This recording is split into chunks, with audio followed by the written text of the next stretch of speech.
Checklist.io.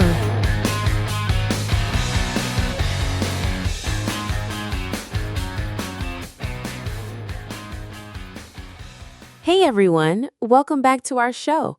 I'm super excited about today's topic because it's one of those things that sounds technical but actually affects you every single day.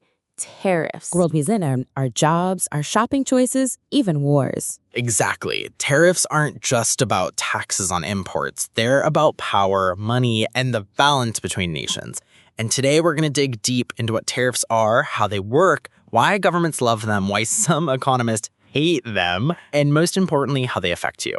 Part 1. What is a tariff? So let's start at the beginning. A tariff is basically a tax placed on goods that come into a country from somewhere else. Imagine you live in the US and you buy a TV you may have in South Korea.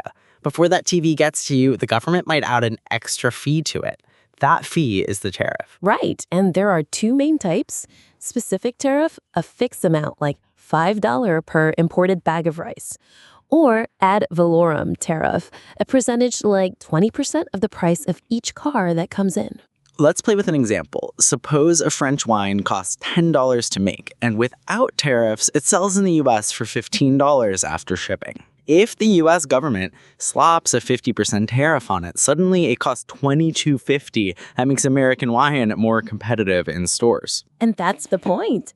Governments use tariffs to give their local businesses a leg up. Part 2. Why governments use tariffs? There are a few main reasons. Protecting domestic industries. If your country's steel industry is struggling because foreign steel is cheaper, you put tariffs on imports to make local steel more attractive. Raising revenue. Historically, before income tax existed, tariffs were one of the main ways governments made money. Political leverage. Tariffs can be used as bargaining chips in trade negotiations. It's like saying, if you don't play fair, we'll tax your goods. And sometimes tariffs are used for national security reasons. For example, a country might not want to depend too much on imported food or energy because if relations sour, they could be cut off. Part 3. History of tariffs. Tariffs have been around for thousands of years. Ancient civilizations like Rome have charged tariffs on goods that cross their borders. In medieval times, tariffs were collected at city gates. Merchants would literally pay a fee to bring their goods inside the walls. And in the US, tariffs were huge in the 19th century. They actually funded the government before the income tax existed. One of the most famous and disastrous was the Smoot-Hawley tariff of 1930, which raised US tariffs to record levels. Yeah, that one backfired big time. Other countries retaliated, global trade collapsed, and it made the Great Depression even worse. Economists still use it as an example of how tariffs can spiral out of control. Part 4. Monetary tariffs and trade wars. So fast forward to today. Tariffs are still heavily news.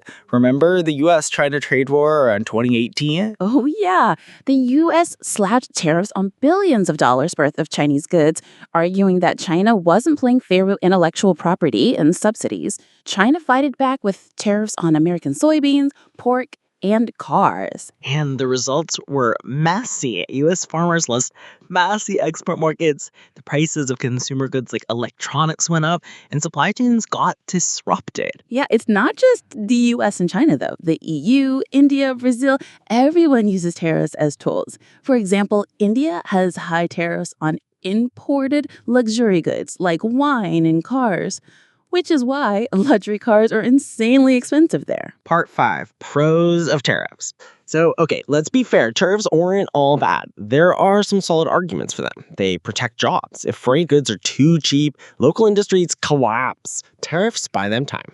They support infant industries. New industries need protection until they grow strong enough to compete globally. They raise revenue.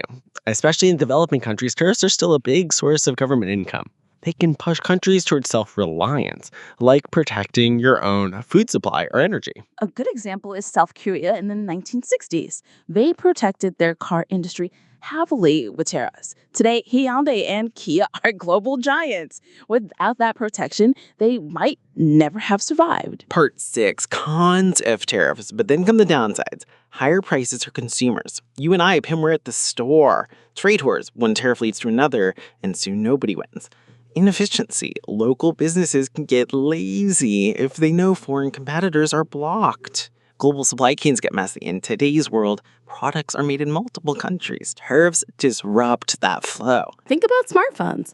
Parts come from dozens of countries.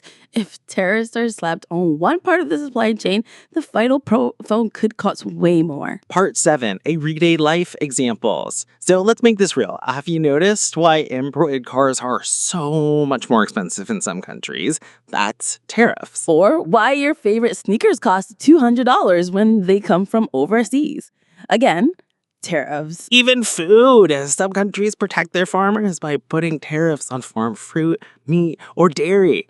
That's why in Japan, a melon can cost $30 or more. It's not just because it's fancy, it's because imports are restricted. Part 8, funny analogy. Let me put it another way.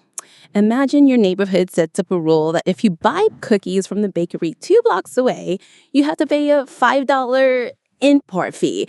Suddenly, you're like, maybe I'll just buy cookies from the shop down the street.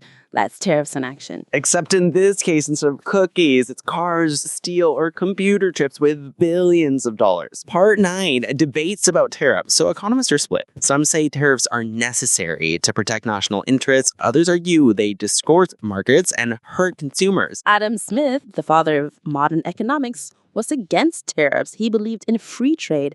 But others, like Frederick List, argued that young industries need protection until they're strong enough to stand on their own. And today, governments still wrestle with this question. How much protection is too much? Part 11, what if scenarios? Okay, imagine a world with no tariffs at all. Free trade everywhere. That might sound great. Cheap goods, more competition, but local industries in weaker economies might collapse, and some countries could become dangerously dependent on imports. Now imagine the opposite, a world with tariffs on everything. Every country would tax their industries. That would make everything more expensive. Global trade would shrink and innovation might slow down because companies wouldn't compete globally. So the reality lies somewhere in between. Some tariffs, some free trade, Lots of negotiations. Part 11 concludes it. So what have we learned today?